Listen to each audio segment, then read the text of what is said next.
Good morning. And really a big welcome to all of you. Today, for the first time, Taiwan hosts an international conference dedicated solely to peace. We meet at a moment when the world feels heavy with tension, yet we gather here not in despair, but in courage and in hope.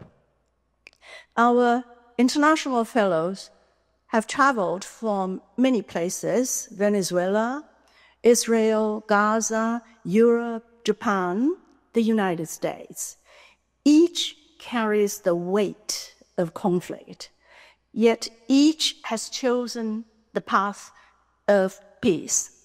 Their journeys remind us that even in the darkest hours, humanity's better voice can be heard. Across the globe, we see divisions deepening: left versus the right, nation against nation, identity against identity. We see climate change reshaping our lives and stirring new struggles and conflicts over food, water, and survival. And here in Taiwan, these challenges are not distant. They live with us. They shape our daily lives, shape our daily choices. They remind us that this island, very small in size, yet vast in spirit, is deeply connected to the struggles of the world.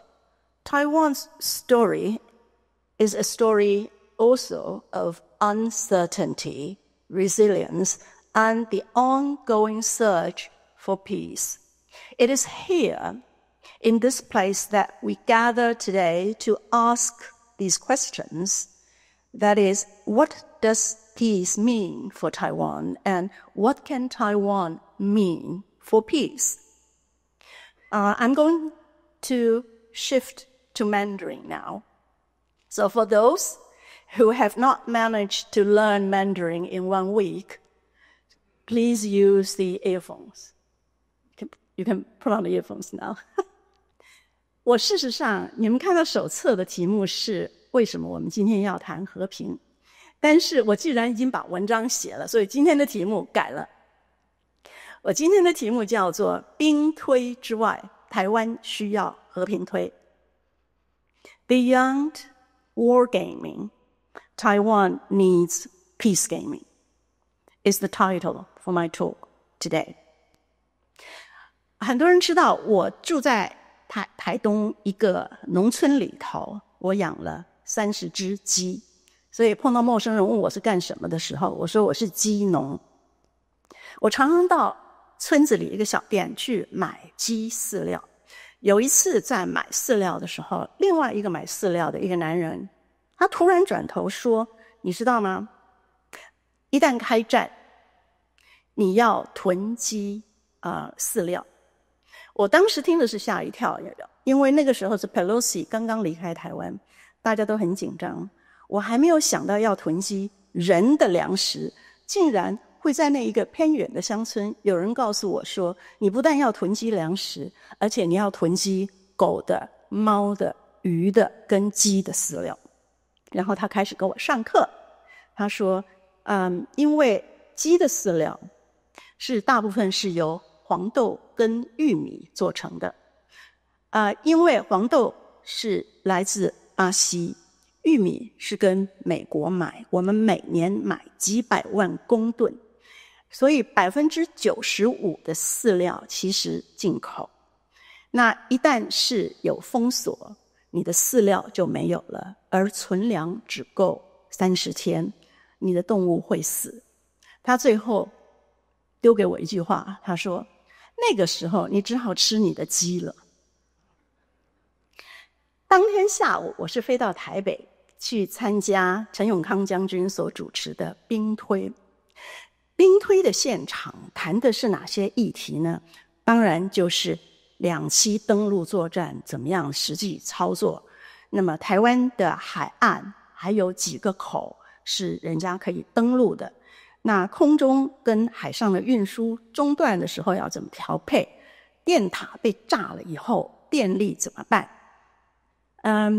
那同时呢，在2023年1月，华盛顿的一个智库发表了非常非常详细的华盛顿所做的兵推报告。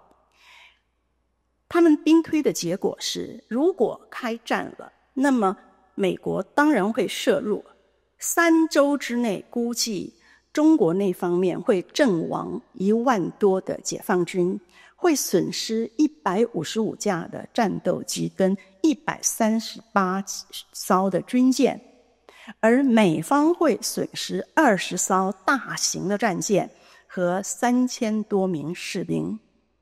台湾呢？台湾会损失掉整个海军，全军覆没。我们今天在座，我看到有2位海军上将在座，而且这个所谓的整个海军会覆灭，还包括26艘驱逐舰跟巡防舰，阵亡会3500个台湾的军人。那通常在算的时候，伤亡的平民的人数会是士兵的5倍。好，这样算下来，台湾是战场，那么开战1周内会有超过1万个人在同时，他需要包扎、开刀、输血。接下来的问题是，血袋从哪里来？血从哪里来？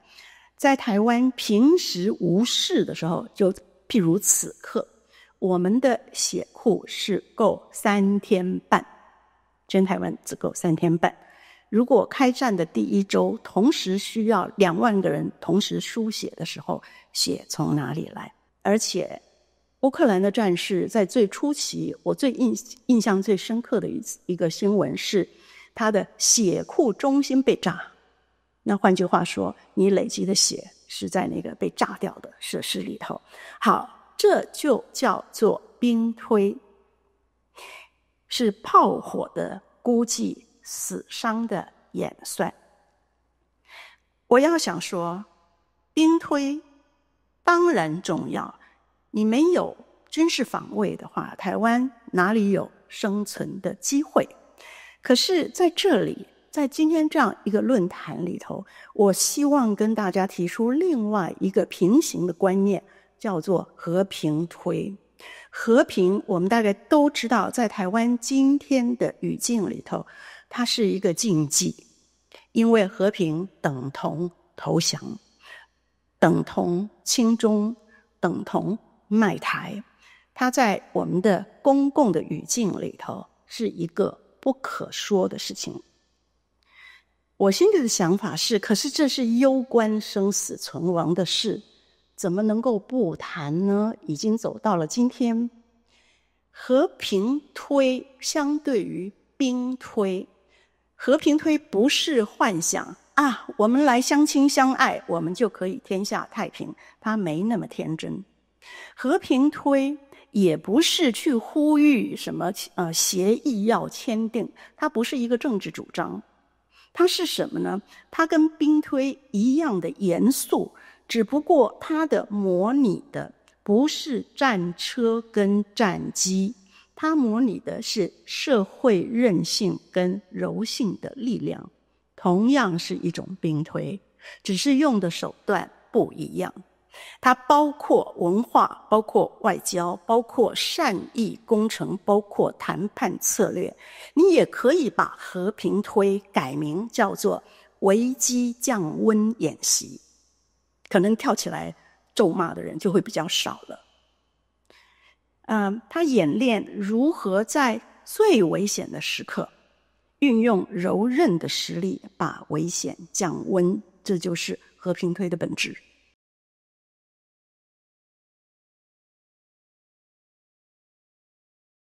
我们看一下别的国家怎么做，他们做和平推吗？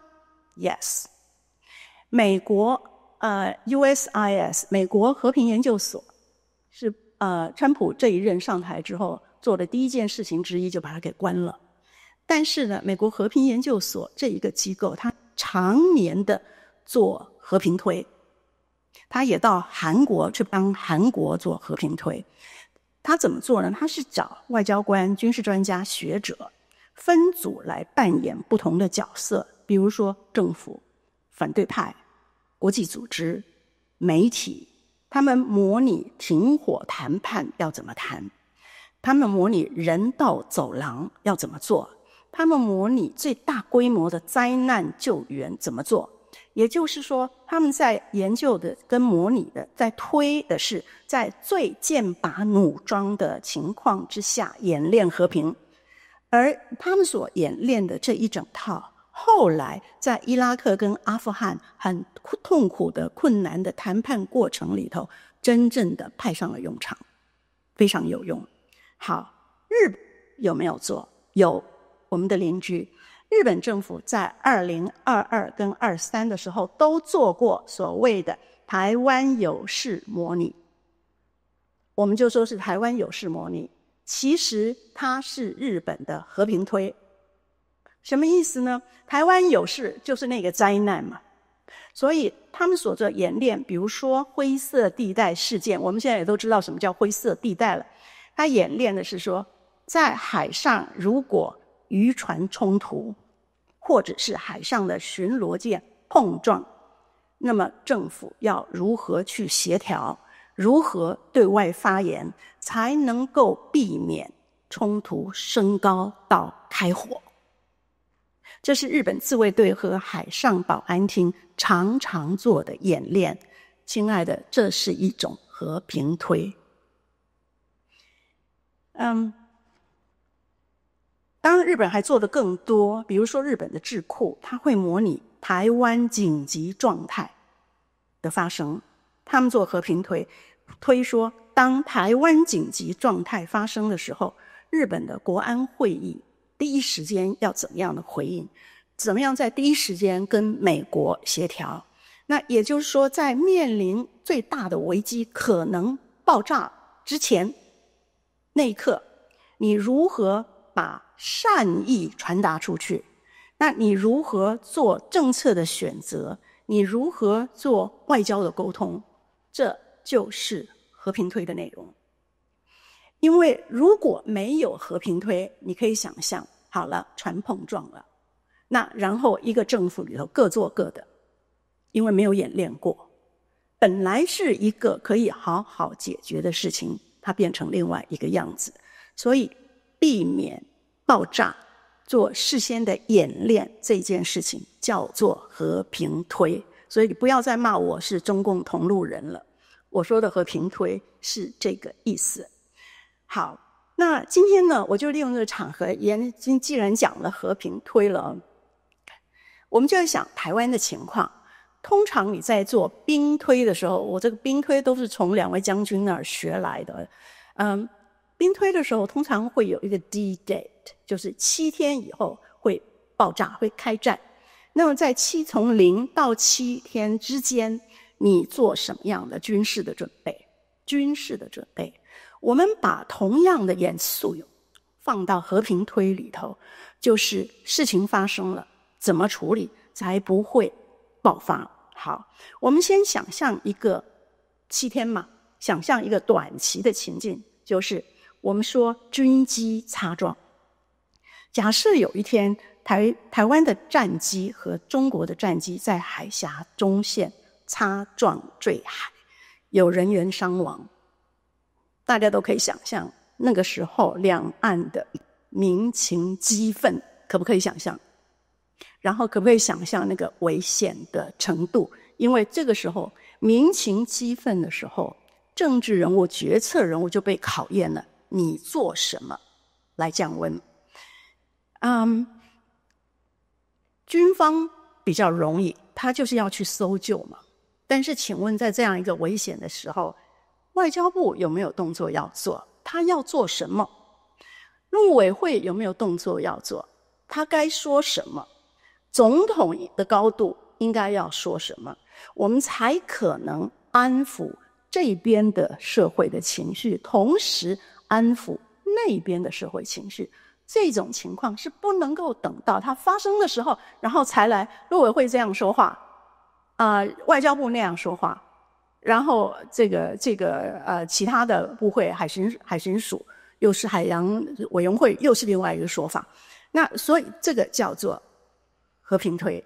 那如果在第一天相撞了，有飞行员死在海里，民情激愤，都说要杀。如果你第一天的处理是错误的，第7天就可以演变成战争爆发。和平推的意思是，这些你全部都要先模拟，先演练，为了是和平。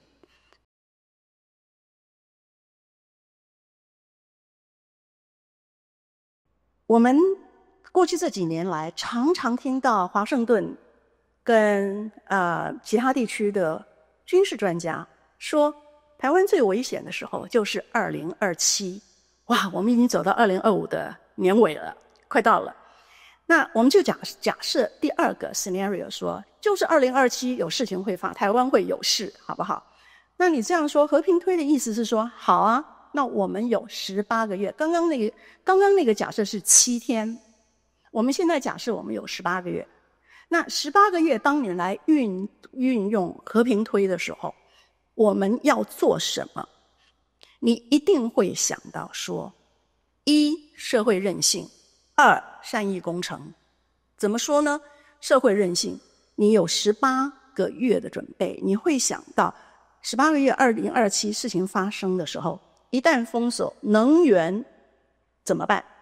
你要倒推，因此这18个月之前，我的能源我可以做一些什么样的强化准备？粮食会断掉，我的鸡会没有饭吃。好，那你倒推这18个月的时间，我们在粮食自给率上面应该做些什么？你要知道，我们危险的台湾，我们的粮食自给率，如果是用热量来算的话，我们只有 30.3%， 非常低的自给率。一旦战争跟封锁爆发，粮食是一个最大的问题。所以你如果知道说有那样一个2027，你倒推的话，和平推就知道说你粮食的问题要好好的扎根去处理，怎么国内的储备，而且如何启动国际的支援，这都是和平推里头要做的事情。水资源一定完蛋，水库被网攻或者它的基础建设受损，你要如何修复它，然后恢复水的供应？还有和平推里头还要推，那个时候心理的防卫会非常的重要。你如果让国民的心理崩溃了，其实心理的崩溃比电网的崩溃还要更严重。这全是和平推里头必须要做的专业的演练。所以最后就是说，和平推它是一个大的战略，因为一个能自立自救的社会，它不容易被胁迫，那就是回到社会韧性。再来一定要讲到的是善意工程，跟我称为魅力外交。除了韧性之外，要加强加深。我们要和平推会要求你演练善意工程。什么叫善意工程？意思就是说，假设我们的敌人，我们说是集权的中国，但是在集权的国家里头，政府不等于人民，人民不等于政府。他政府可以是跟你敌对的，可是他的人民每一个人有他自己的情感，有他自己的头脑，他不是铁板一块。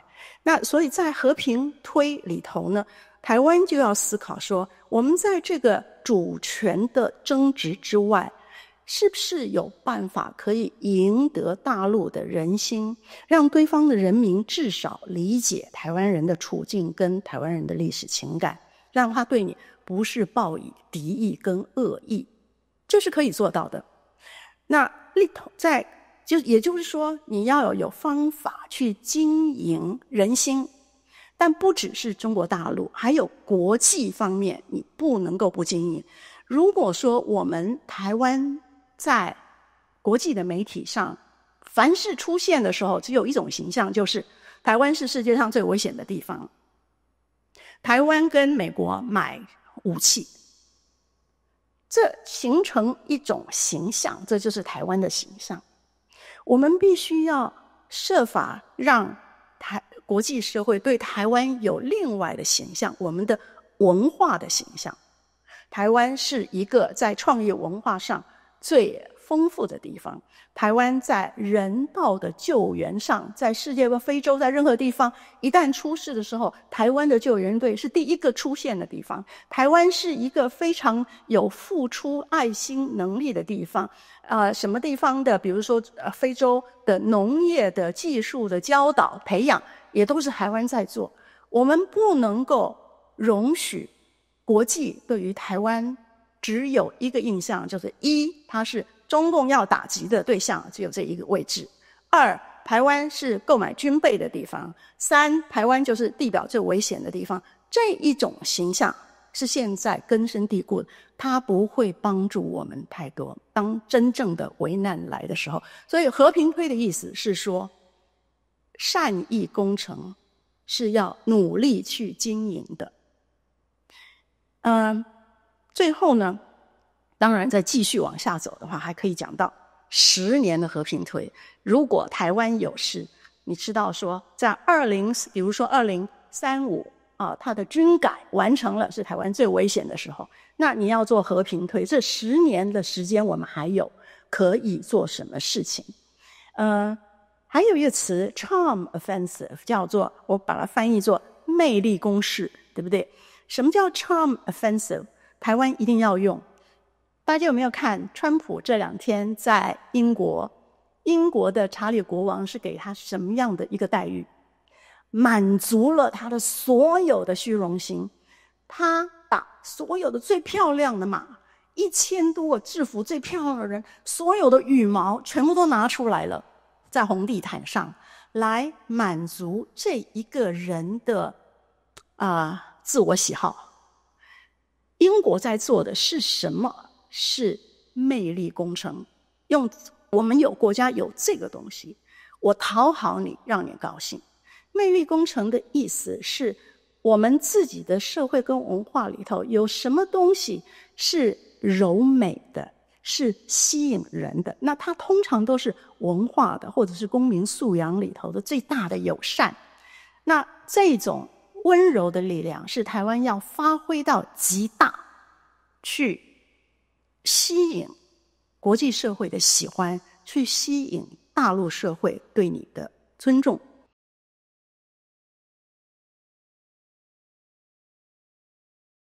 最后要说和平，刚刚彭子贤董事也说了，没有和平其实没有永续，不可能。没有和平，我们也不要谈民主了，因为一旦战争就是戒严。